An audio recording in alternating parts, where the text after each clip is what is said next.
This episode is brought to you by Ahrefs, an all-in-one SEO toolset that gives you what you need to rank your website in Google and get tons of search traffic.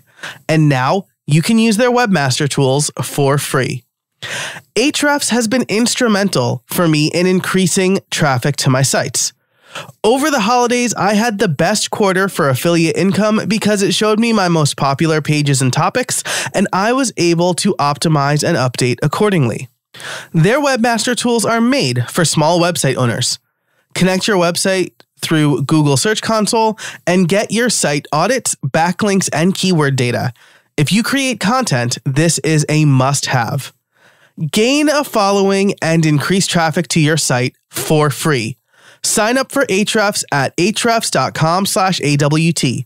That's ahrefs.com/AWT. Since leaving the classroom in 2016, I've missed one aspect of teaching more than any other: connecting with students in real time as I teach the material. And while I love creating evergreen courses, today's guest has a better way to teach online.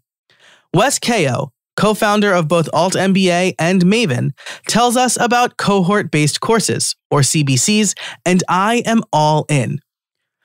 She tells us how CBCs have better completion rates, allow for much less upfront work, and allow you to charge more for your courses. If you want to create an online course in 2022, I strongly recommend you consider them. Plus, we had such a great conversation that we ran out of time, and we finished the interview and Build Something More, where we talk about YouTube and where it sits in all of this.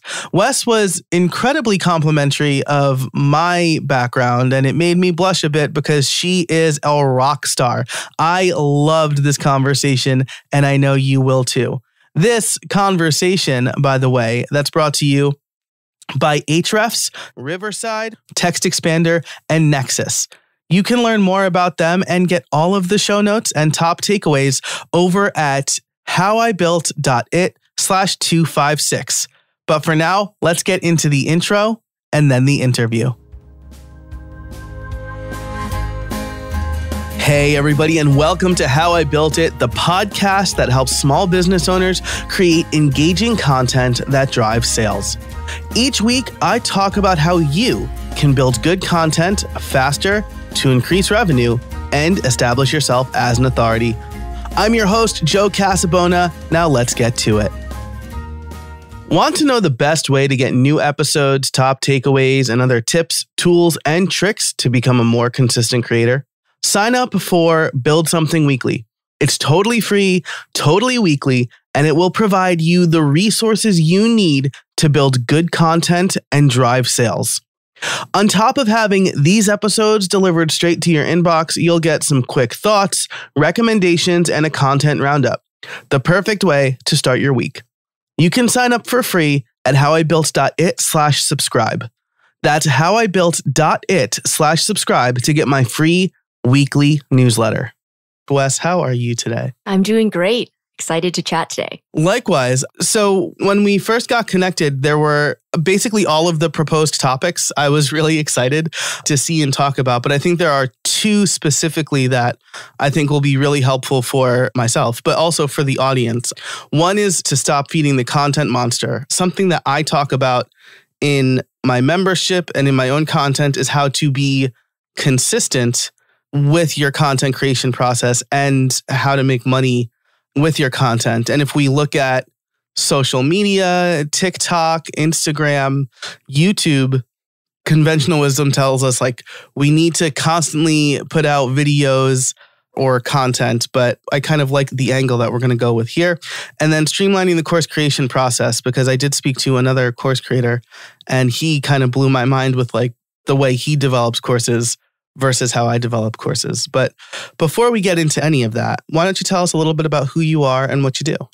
I'm Wes. I'm the co-founder of Maven, and we are a new company that makes it really easy for anyone to build, launch, and host really live, engaging cohort-based courses. So most of us, when we think of online courses, we think of pre-recorded, evergreen, on-demand courses, the kind that you would find on Teachable, LinkedIn Learning, Udemy. And those are great for helping learners who want to learn at their own pace. But for a lot of people, there's no accountability. There's no community. There's no one helping you stay on the hook. So there's a bunch of people who sign up for these courses, myself included, who then watch half a video and then say they're going to go back to it and then never do. So I personally have, I think, a hand lettering calligraphy course somewhere in Skillshare, gathering digital dust for the past 7 years. So completion rates are super low. 6 to 10% completion rate with MOOCs, massive open online courses.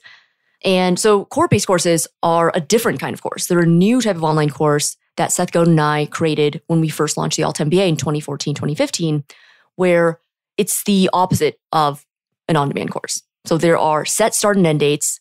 There's a set period of time when you're learning with a group of people. So the course might be 3 days, a week, 3 weeks. You might be learning with 15 other people, 100, 500 other people, but you're going through this material together. And it's usually a group of people that are similar in level of being operators. So you all might be enterprise salespeople, or you all might be UX designers, or you all might be solopreneur consultants. So you're learning with this community built in where you are able to give each other feedback, critique. You're able to role play, debate, discuss, work together and ship work and then get feedback on it. So it's a lot more interactive, and the completion rates are a lot higher because of that.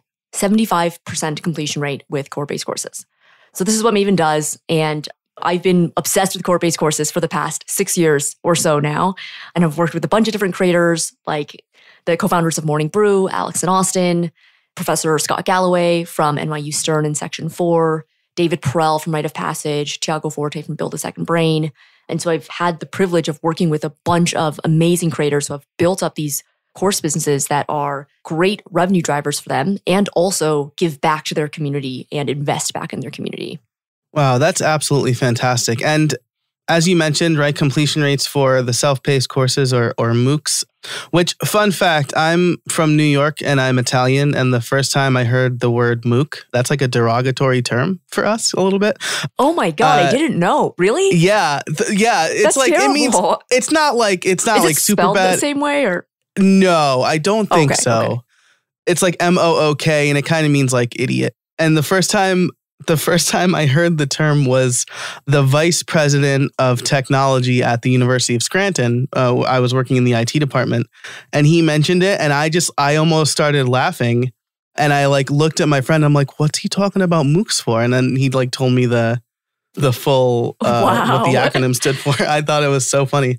And so, but in any case, yeah, completion rates are not great for them, right? Because as you said, as my friend Brian and I talk about, people buy these courses aspirationally. Even with, for example, my masterclass.com membership just renewed. And the timing was really good because right before it renewed, they released a course with Ringo Starr that I actually did watch. I'm a drummer. But I've had it for a couple of years and I think I've taken 2 courses, one by James Patterson, because I'm curious about how he writes like 40 books a year, and then the Ringo Starr one. But I have like a full list, including like Sheila E's course on drumming and stuff like that. And I'm like, do I want to watch a course right now or do I want to watch like YouTube? I had a guest on a while ago now, Chris Badgett, who talked about how these courses can kind of serve as like just-in-time learning is what he says, where you have a library and you need to know something specific and then maybe you can find that video. But for people who are looking for a transformation or to bring about change now, a cohort-based course is a much better option because of that accountability that you mentioned. Yeah, I'm so glad you mentioned Masterclass because part of my retirement plan is to spend a bunch of time watching masterclass courses because there's so many. I get ads for them all the time. I think we all do, but yeah. I always see these masterclass ads and I'm like, yes, like I would love to learn this one day, right? And so, yeah, so I think the thing about cohort-based courses is the urgency and immediacy of doing it with a group of people, of paying a more premium price point than an evergreen on-demand course. The fact that you are committed, there's certain start and end dates, all of those things get you to take it more seriously and actually show up for the duration of the course. And I think that's really, really important because I think if we think back to our own learning experiences, it's pretty rare that you read a textbook and you just learn something, or you watch a YouTube video and you learn something. I mean, that works. By the way, YouTube videos absolutely work. Like I've definitely watched many of them to learn different things, but usually more transactional, tactical things, not higher order thinking around analyzing a situation, seeing the nuances, putting the thing I just learned into practice, being able to diagnose why if I learned a certain sales technique that I tried it and it didn't work, why it didn't work, right? Because most content that we experience on YouTube, on Teachable, on Masterclass is one directional. So the expert, the teacher is teaching you this thing and you are there absorbing it. But when you go out and put it into practice in the wild, usually it doesn't work the way you expect when you're a beginner, just learning that thing for the first time. So with a cohort-based course, that bi-directional aspect is huge because you are there live with the instructor. You can say, this doesn't make sense, or I don't understand this, or hey, can you go into this deeper? And you talk to your fellow classmates about it. We've had instructors say that the bi-directional learning environment of cohort-based courses was just as rewarding for the instructor or the creator as it was for the student. So Lee Jin, who has a course on the creator economy, the passion economy, she was a VC at Andreessen Horowitz. She now runs her own firm. She coined the term passion economy. And she taught a course on the passion economy. And she said that her students were all such sharp operators and VCs themselves or founders in different creator economy companies that they thought of edge cases to her frameworks. They thought of examples of the concepts that she taught them that she didn't even think of originally. And from teaching her course for a couple of weeks, it sparked new ideas for new essays that she wanted to write, new frameworks that she wanted to create because she was surrounded by such a rich environment of creativity and thinking and rigorously challenging each other. So that bi-directional aspect of courses, I think is one of the most exciting things to happen to education in a really, really long time and really takes the best parts of in-person education, right? Because that in-person, being with your teacher, being with your fellow students, captures that, plus the scale of the internet. So the best parts of online learning.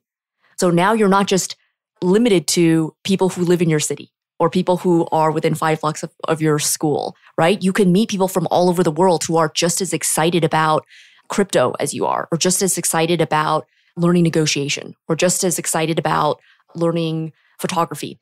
And you get to all gather together. So that combination of best part of in-person, best part of online, kind of mushing it is what I think is so exciting about this new phase of online education.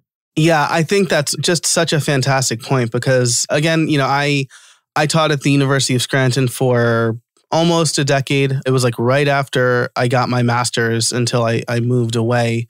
And that real-time feedback, like you said, is just as rewarding for the instructor, right? I remember one time I was teaching my students about WordPress. This was a very captive audience because computer literacy was a course that every freshman had to take.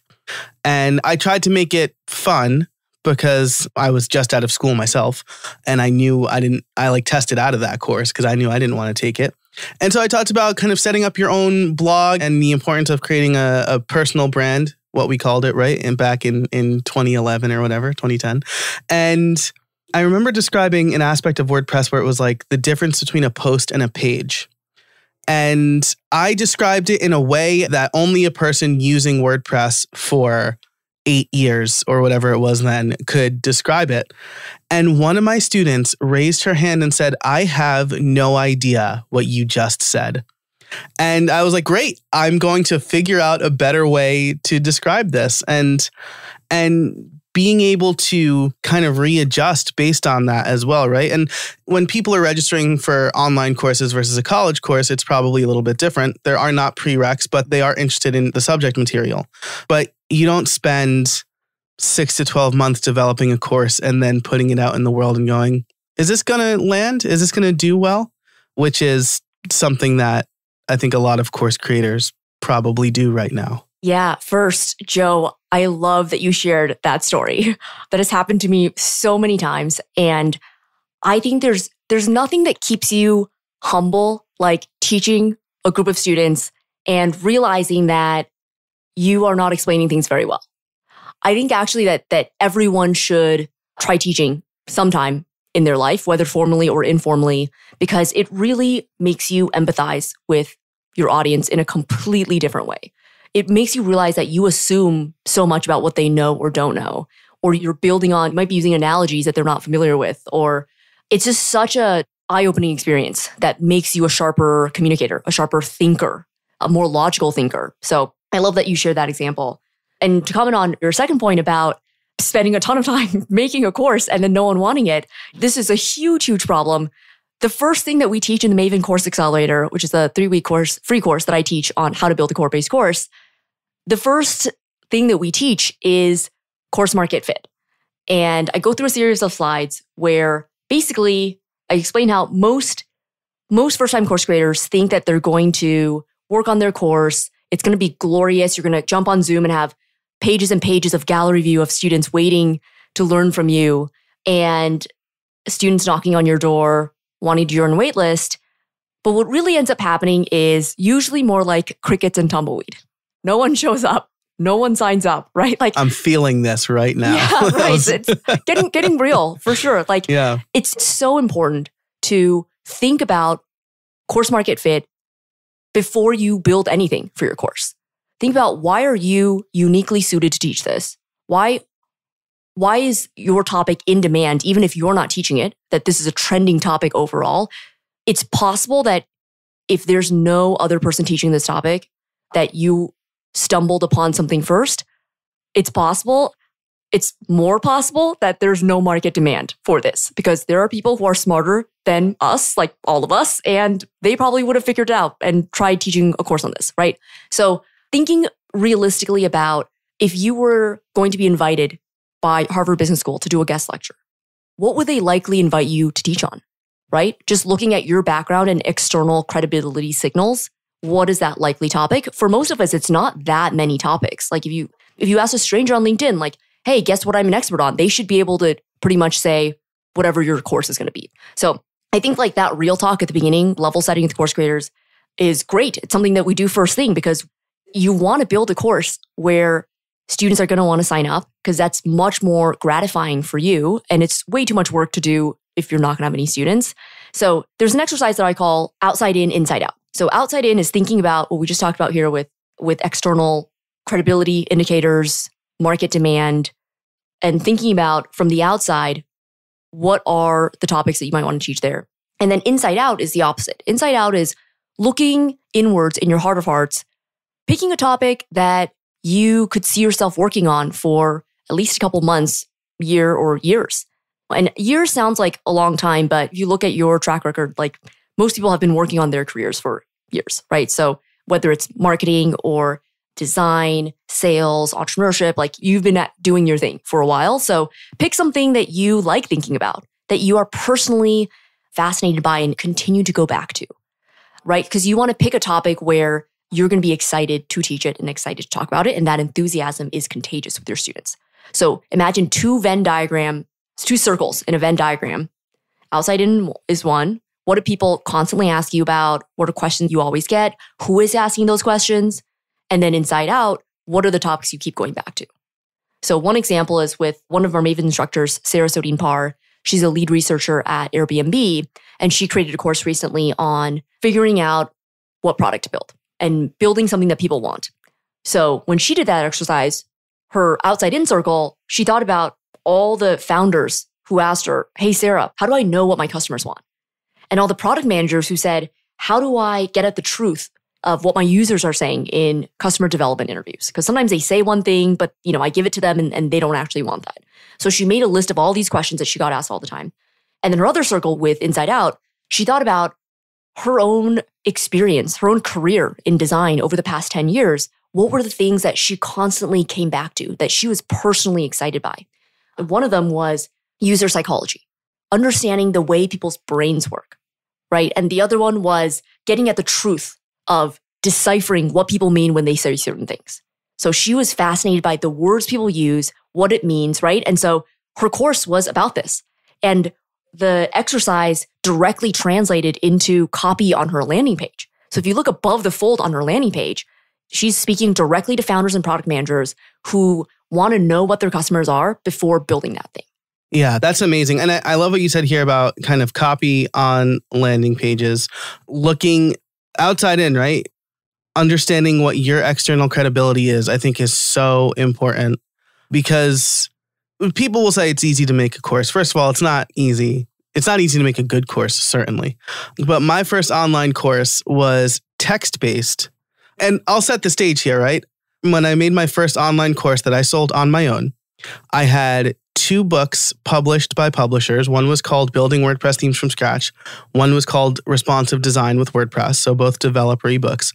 I was working at an agency working on Fortune 100 companies develop custom WordPress solutions on the front end. So knowing that, oh, all right, well, Joe also has his master's in software engineering. He put out a development course. Nope.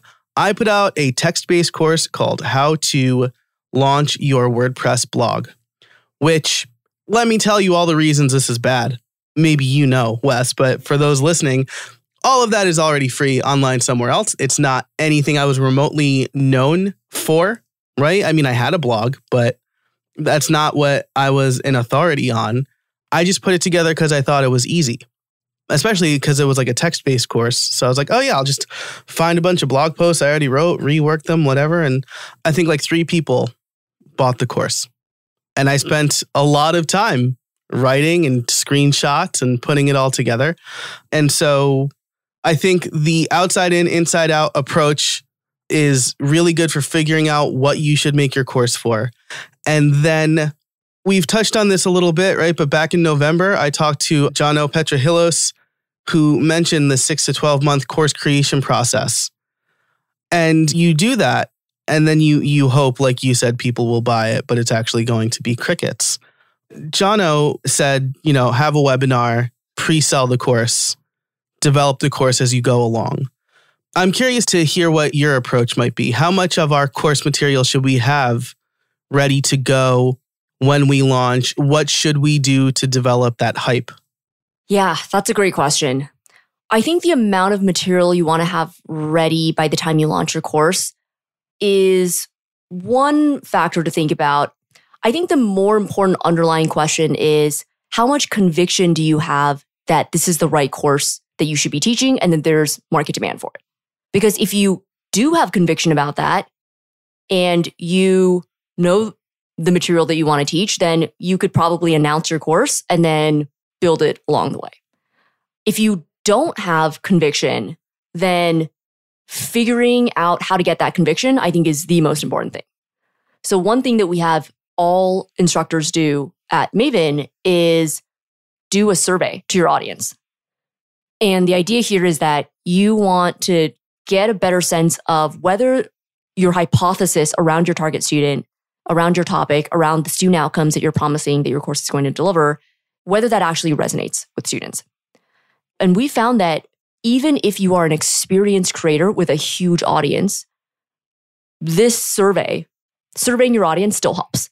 You don't have to do a survey. You can do it in other ways, right? Like, I'm not saying like you have to do a Google survey. You can ask around, etc. But like getting your course in front of real people who you expect to buy your course is something that you want to do.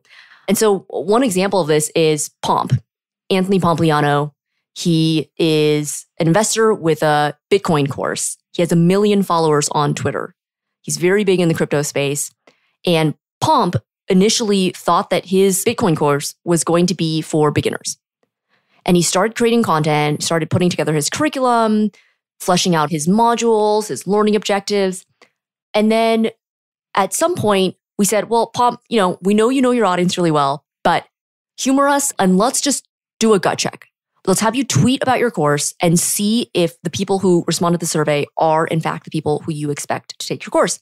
And it turns out he did the survey, 60 to 70% of respondents who said that they would take the course actually self-diagnosed as advanced or intermediate with Bitcoin. So our initial hypothesis was wrong. It wasn't beginners. And we ended up needing to scrap about half the content to make sure that we were creating a course that was for advanced and intermediate students. So that's a great example of you really want to do this in the beginning, basically. Like that's when we saw that someone as experienced as Pomp with as big of an audience as Pomp still benefited from making sure that he was going in the right direction before he went all in. That's when we realized that, okay, keeping a pulse and staying close to reality, staying close to data points in reality of what the market actually says and does and behaves is really important. So now we actually bake that into the process of applying to join Maven Course Accelerator. So it's a free course, but there's an application process. And we require, if you're an instructor that's interested, we require you to do the survey exercise. Because we've just seen it make such a big difference in saving you time in the long run. Today's episode is brought to you by Riverside, the leading podcast and video recording platform. And quite literally, I was using Riverside before they became a sponsor. My journey to good recordings is a long one that started with me clumsily using Zoom and explaining to my guests how to record their audio. Now, Riverside takes care of everything for me. I get 2 separate tracks of high-quality audio with no fuss. It sounds like we're in the same room. And I'm not the only one. More than 70,000 people use Riverside, including Guy Raz, Andrew Warner, and companies like the New York Times. There is a reason why so many creators use Riverside. So check them out and all of their features over at howibuilt.it/Riverside and get an exclusive 30% discount with the code JOE30. That's JOE30 over at howibuilt.it/Riverside. Thanks so much to Riverside for their support of the show. This episode is brought to you by Text Expander. What can you do with more hours? Repetitive typing, little mistakes, searching for answers. They're all taking precious time away from you. With Text Expander, you can take it back and focus on what matters most. In 2021, Text Expander saved me 34 typing hours. That doesn't even include the collective hours I would have spent looking for responses, links, resources, code, and anything else I type regularly. Talk about creating more efficiently. You will never need to copy-paste repetitive responses again. With Text Expander, your knowledge will always be at your fingertips with a quick search or abbreviation. Text Expander is available on all platforms, and show listeners get 20% off. Take back your time today at textexpander.com/podcast. Again, this is applicable to, I have a mailing list. When I was preparing for my Black Friday sale, I basically emailed them and I said, right, what's the one problem you're trying to solve, right? Or some version of that. And when I got responses back, first of all, I learned what they were really trying to solve and kind of why people are following me, because I'm slowly transitioning into a new niche. And so I wanted to figure out if I'm getting people from that new niche yet. But then I was able to use their responses, again, like you said, in the sales page. And I put together a membership offer saying, yeah, you'll get these things. Like, these are the things I'll put together for you. And I like what you said, too, about kind of your conviction. If you know the material, you can build it along the way, right? Harvard Business School is not going to ask you to give a talk or a guest lecture on a topic that they think would be interesting for anybody to give. They're going to know, or they're going to reach out and say, hey, I've seen your work on podcasting, or I've seen your work on creating online courses. We want you to give a guest lecture about that because you've proved you have the pedigree in that area. Yeah. When you're teaching a course, it's really not the place to explore interests for the first time. It's really the place to lean into your existing credibility and expertise. The world is really not your oyster when you're about to create a course. And some people might think, oh, like that's kind of sad. But I actually think it's really optimistic and good that the world is not your oyster when you're creating a course. Because if it were, then you would definitely have analysis paralysis about what topic you should teach. I mean, even when your topic is already defined and kind of set, like let's say marketing. Within marketing, there's so many different types. There's product positioning, SEO, growth marketing, content marketing, funnel marketing, B2B marketing, B2C marketing, product launches, right? Like, even though, let's say marketing in general is your area of expertise, you can probably get 2 or 3 layers even more specific. So I think it's a great thing if some of the blanks are already filled in about what someone might invite you to guest lecture on, or what your track record says that you are good at, because it helps narrow down your topic for you. Yeah.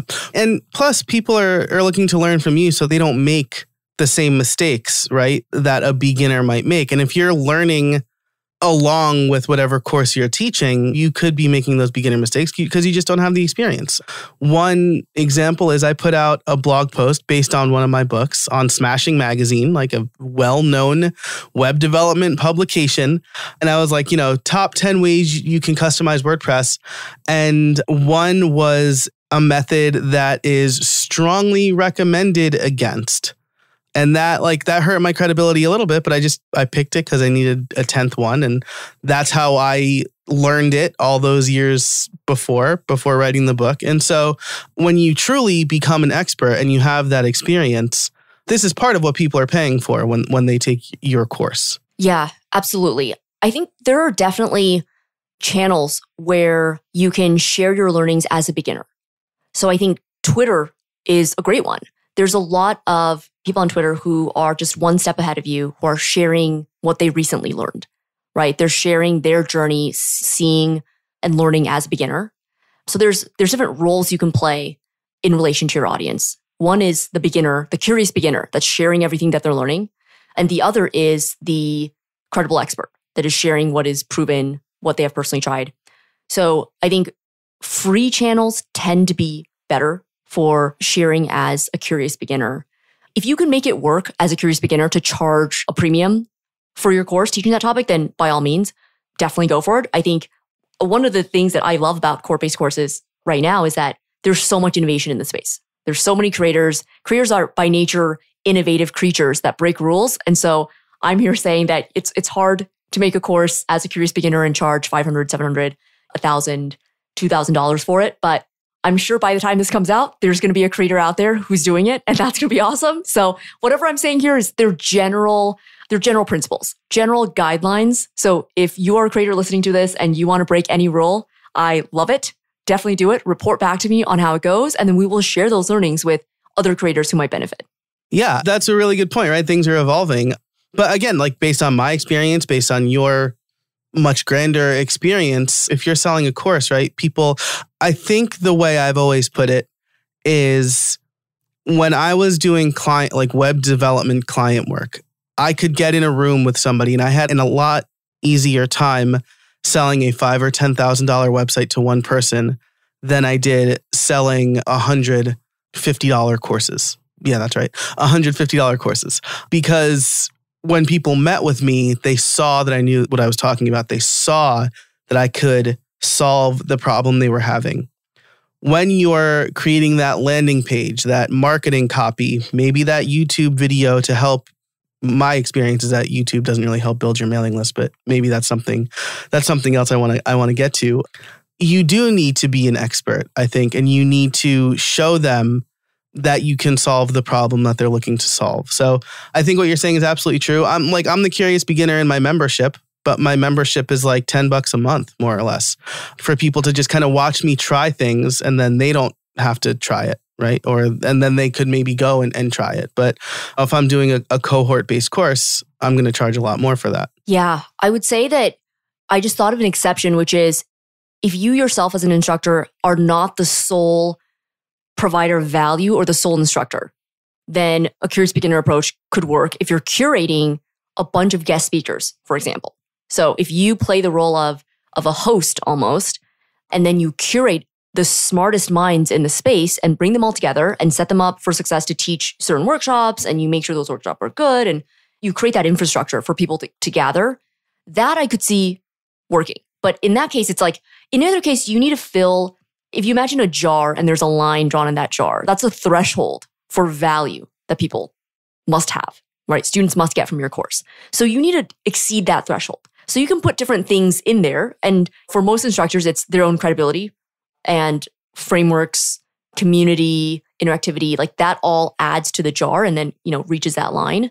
But if for some reason you want to take an approach where you're the curious beginner and you're bringing together all these other experts, those experts also go in that jar of credibility, the jar of value, right? And so you still hit that line. You're just hitting it in a different way, but you have to hit that value threshold. People have to feel like when they finish that, if you ask them, would you do this again? Do you feel like it was worth the money? You want them to have a resounding yes. Yeah, absolutely. And I think like the combination of curator and expertise is something that my friend Jennifer Bourne does really well with her profitable project plan. It's like a 10-month cohort-based course for like $2,500, but she does curation there too. So she talks about her expertise and then she brings in experts. Full disclosure, I'm one of them in the next round, where she interviews them about something that also adds value to her students. So I think that's a really good exception. I'm really glad you brought it up. This has been such a great conversation. I feel like we're running out of time. There are two other things I want to mention. While we're still on the topic of courses, I've always been a big fan of learning by doing. And when I was teaching in the classroom, there was this cool new thing called the flipped classroom, where you would kind of do the assignments, the homework assignments in class with the teacher. And then your homework, quote unquote, would be to read whatever the next chapter, watch the next lecture, whatever. It's kind of something to break up the monotony of like an hour-long lecture. Something that you talked about that kind of reminded me of this, you talked about it on the Smart Passive Income podcast. I'll link that in the show notes along with everything we talked about over at howibuilt.it/256, was the state change mind. Can you talk a little bit about that? Yes. The state change method is in reaction to monologues that are very hard to stay awake for on Zoom. So if you imagine your student or even coworkers in a meeting sitting on Zoom needing to stare straight ahead for an hour straight as someone monologues, it's pretty hard not to get distracted and lose focus, tune out. So the state change method is basically the idea that every 3 to 5 minutes, you should introduce a state change of some sort to zap your audience awake. So a state change could be asking people to chime in their answer into the Zoom chat box. It could be switching from screen share to gallery view, so we all see each other's faces. It could be having someone else speak for a little bit, so it's not just you as the only person speaking the entire time. It might be putting people into breakout rooms. It might be doing a guided exercise, which is something where everyone stays in the same main Zoom room, but I set a timer for 1 minute. And we all silently work at our desks for a minute to brainstorm a thing. The minute is up. I then give you another prompt. We all work silently there. So these are all ways to infuse energy back into your workshop, your lecture, your meeting, whatever it might be, and to make sure your audience is engaged. Yeah. And that's, I think, something especially to keep in mind when you're talking about cohort-based courses, right? Because developing these MOOCs or these self-paced courses, the conventional wisdom is to keep the videos to 5 to 6 minutes, right? Because that's how long you'll hold someone's attention for. And maybe that's all the time they've allocated for, to watch a quick video on how to do X, Y, or Z. But the cohort-based courses, we haven't really talked much about format. I suspect that's really up to the instructor, but the ones I've seen have generally been 40 to 60 minutes long, and there's some sort of main topic you'll talk about. There's the state changes, and then there's maybe some kind of work on your own time or Q&A time. Yeah, I think the big thing about the format for cohort-based courses is that they're best when they're interactive. So I like to aim for 75% interactive, 25% knowledge transfer. Knowledge transfer meaning facts, lecture, something where I'm telling you about a thing that you need to know in order to do the exercises or do the breakout or think about it on your own. So, a lot of times it ends up being more like 50-50, but aiming for the 75-25 split, I think is great. It's what I call a rubber band exercise, where you stretch the rubber band to an extreme, knowing that when you let go of the rubber band, it's going to bounce back. It's going to be a little looser though. So I aim for 75 and really, end up at about 50-50. And that really challenges you as the creator, the instructor, to think about, is there a way where my students can practice this, can feel the lesson, can experience the lesson, instead of me just telling them the lesson? You telling them the lesson is kind of the most basic thing, right? Like if nothing else, like you will default to just telling someone something. But when you challenge yourself to think, is there an exercise where I can get people to feel what I'm trying to show them, right? That where my students can talk about it amongst each other, where they can have a chance to share different opinions. It's actually great if you introduce a concept and half the class thinks one thing and the other half thinks another thing. That's great. It means that people are actively thinking, they're bringing their point of view, they are advocating for their point of view, better understanding the other side. Those are all fantastic. So I think as a creator, embracing debate, embracing discussion is something that might be new to us. I mean, it is for me. I tend to want to be right, or I tend to want to share something that people think is useful or smart or whatever. And so people debating something that I'm sharing feels a little bit uncomfortable at first. But then you realize that if people are debating and they're thinking for themselves, that's really when they're actively learning. They're actively thinking about whether something makes sense for their own situation, for their own life, how to apply this once the course ends. So I think embracing, letting go of control a little bit when you are engaging with your community brings a whole bunch of benefits. This episode is brought to you by Store Builder from Nexus. When it comes to setting up an e-commerce site, you have a choice between easy but limited or a limitless platform that you need to manage yourself. Until now. Store Builder is e-commerce made easy for everybody. It saves you time and delivers a storefront that lets you get to selling. As someone who set up multiple e-commerce sites, I can tell you that Store Builder has been a much easier experience than anything else. Answer a few questions, add your content, and sell. Store Builder was created and is supported by e-commerce experts at Nexus. Get the speed, security, and support you need when you need it. Are you ready to launch your perfect online store? Head over to howibuilt.it/storebuilder for a special offer. That's howibuilt.it/storebuilder. Something that I stole from one of my teachers when I started teaching in the classroom was the guided debate, right? I would basically have my students read, or I would introduce a topic. I would have them answer 5 questions in groups, and then we would have a debate. And, that format worked a lot better than me just talking at them for an hour about something and then hoping that they memorized it.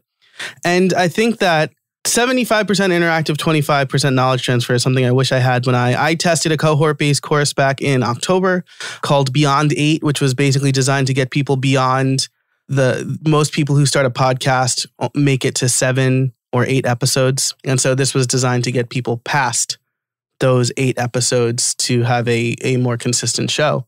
And I didn't promote it too much. I basically promoted it to my list on social media. I got a few signups, and it was kind of a mix of people who had already launched and people who were waiting to launch. And so we didn't do as much interactive stuff as I think I should have.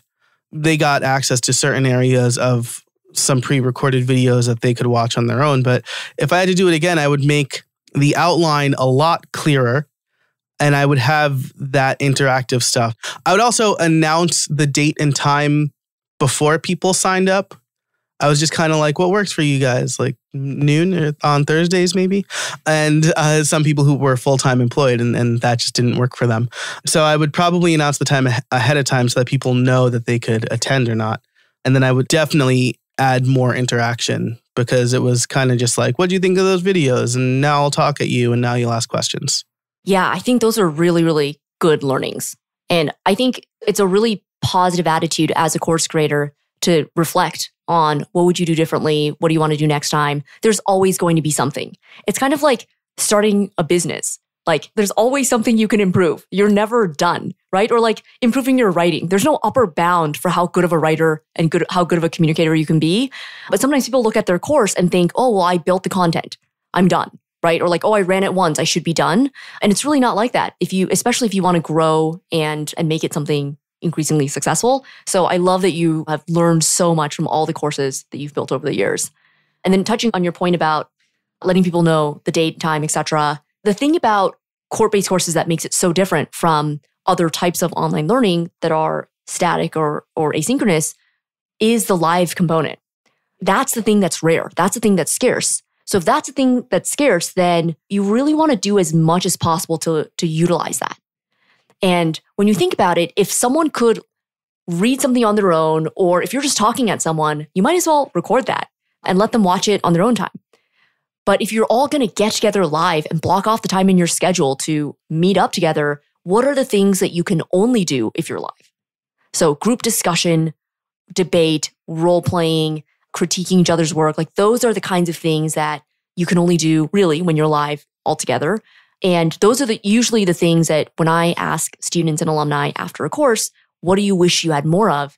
They usually say, oh, I wish there was more time to talk about this thing. Because, my group had really gotten into it and we could have used more time. Or they say, I wish there was more time to meet other people outside of the structured activities. Because, I saw that so-and-so is in a similar field and it would have been really nice to talk to them. So that community aspect, the networking, meeting other people, talking about ideas, those are things that I think curious people, the kinds of people who tend to take courses, really thrive on and feel energized by. So as a creator, if you give them that, it's really win-win for both you as the instructor and then for your students. Yeah, that's such a great point. And my last question around cohort-based courses, right, is because of that real-time component, some people might think that it's less passive than a self-paced course, right? I've been saying for years, no course is passive. When I was teaching that computer literacy course, yeah, right. For the people in the back. Yeah, exactly, right? Because it's you need to be there for your students, right? And even when I was teaching computer literacy, I had other teachers at the school say, "Oh, well, that one's pretty much on autopilot, right?" And I'm like, "Nope, I put the most work into this course because programming hasn't changed in 30 or 40 years, really. The languages have, but the concepts haven't. But like computer literacy, Facebook was new, or not new, but Twitter was brand new, pretty much. Teaching students how to behave on social media isn't something that existed in 1995. So I need to teach that. And I would need to teach them about TikTok and privacy or whatever. So that part of course creation is definitely, there's no passive courses, but there's real time associated with it. Do you need, I would say a lot of time, but do you think you would need maybe more time for a cohort-based course than a self-paced course, or does it depend? I think where and when you're spending the time is the biggest difference. And there are pros and cons with both evergreen courses and cohort-based courses. So with evergreen courses, you're spending a ton of time upfront creating the material, scripting, recording, making sure that you sound and look the way that you want, editing, splicing, right? So a lot of the effort is upfront in creating this asset that you feel good about publishing and putting out there, and then having everyone buy this product as a final standalone product. And then there's ongoing marketing to drive students to your course. So that's with evergreen courses like Udemy or Teachable courses.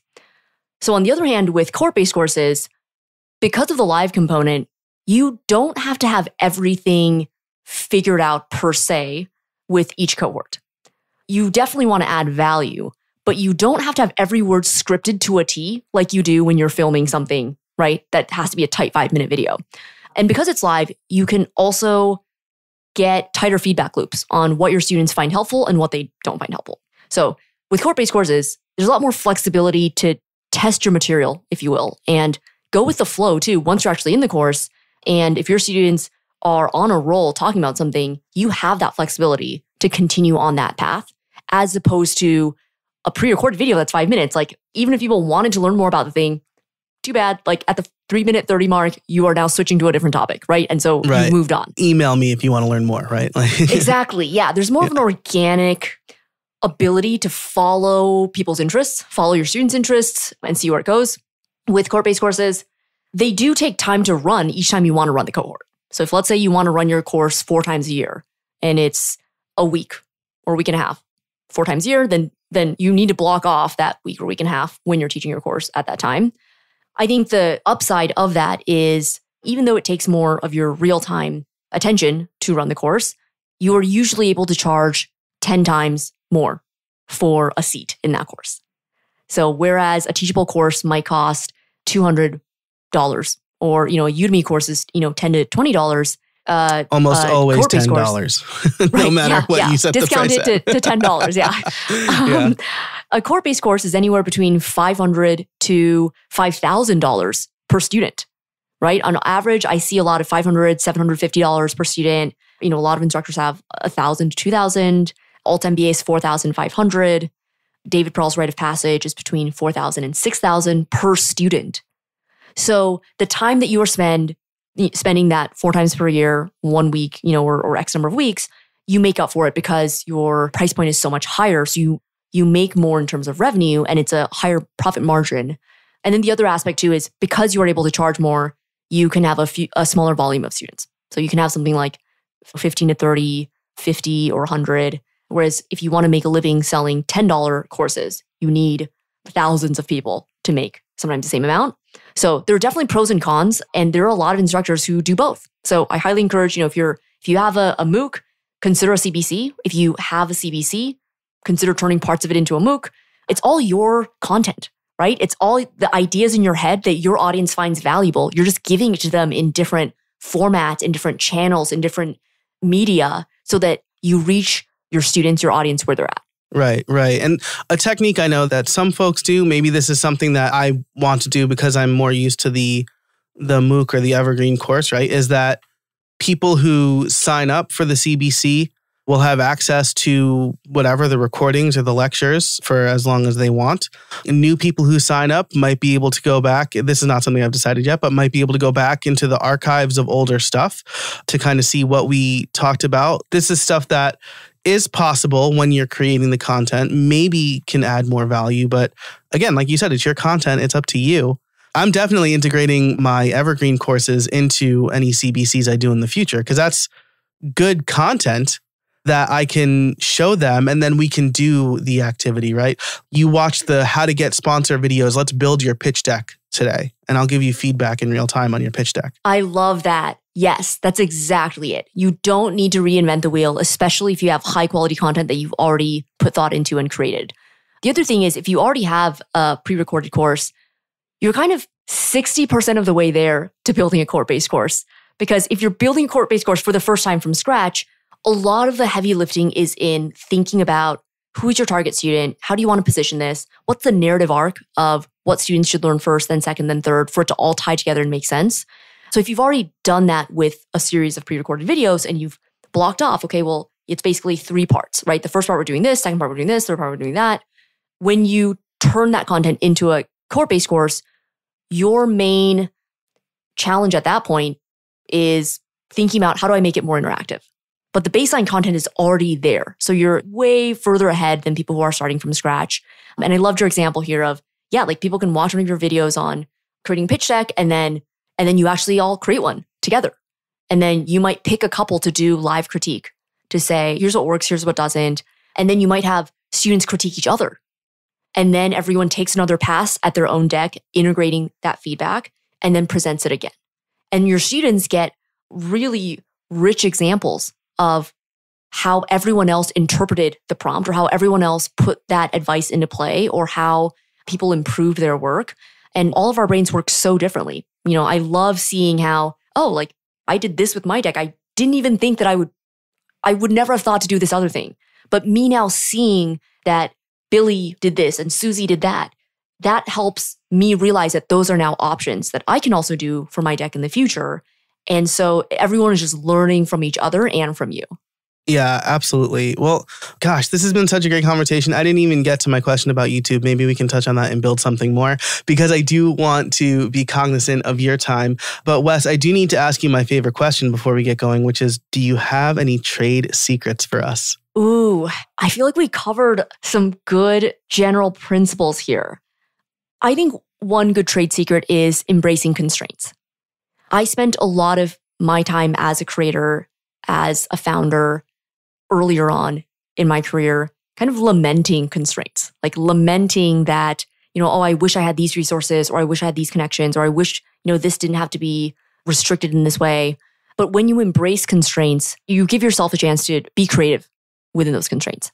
So whether you're a creator, you're an instructor, a consultant thinking about doing a course, embracing the constraints that you have right now and building with exactly what you have, not waiting for some perfect conditions, waiting for something else to happen. You'd be shocked once you stop trying to fix your situation, what you can do. And this is really the difference between a problem and a constraint, because a problem is something that you try to fix. A constraint is something that you acknowledge, mentally accept, and work around. So I think we spend too many times thinking about certain things as problems when we should acknowledge that they are constraints. And if once you do that, all that energy that you were spending trying to solve it now you can put towards working within those constraints. I love that. And as most of my life, a programmer, right? We spend a lot of time working with constraints. And I think you're absolutely right. I think done is better than perfect is another way I've heard a similar philosophy, right? I tell my students, right, they don't need a 4K camera to create a course or YouTube videos. You don't need a Telefunken or Neumann microphone to sound perfect. You can get a $50 microphone on Amazon, probably delivered to your house today or tomorrow, and you can record your first episode. So embrace constraints. Wes Kao, this has been such a fantastic conversation. If people want to learn more about you, where can they go? You can go to maven.com or at MavenHQ on Twitter. And I'm at weskao.com and at Wes_Kao. Awesome. I will link all of that and everything we talked about in the show notes over at howibuilt.it/256. Also there, you'll be able to sign up for the Creator Crew, where you can hear an ad-free extended episode of this podcast. And in the extended part of the episode, I'm going to ask Wes a couple questions about feeding that content monster, specifically YouTube, because I was making 2 or 3 YouTube videos a week for a while. And spoiler alert, that's impossible to do with 3 small kids. And it's just a recipe for burnout. So we'll talk about that. But Wes, thanks so much for joining us today. I really appreciate it. Thanks, Joe. And thank you to everybody listening. Thanks to the sponsors of this episode, Ahrefs, Nexus, and Text Expander. And until next time, get out there and build something.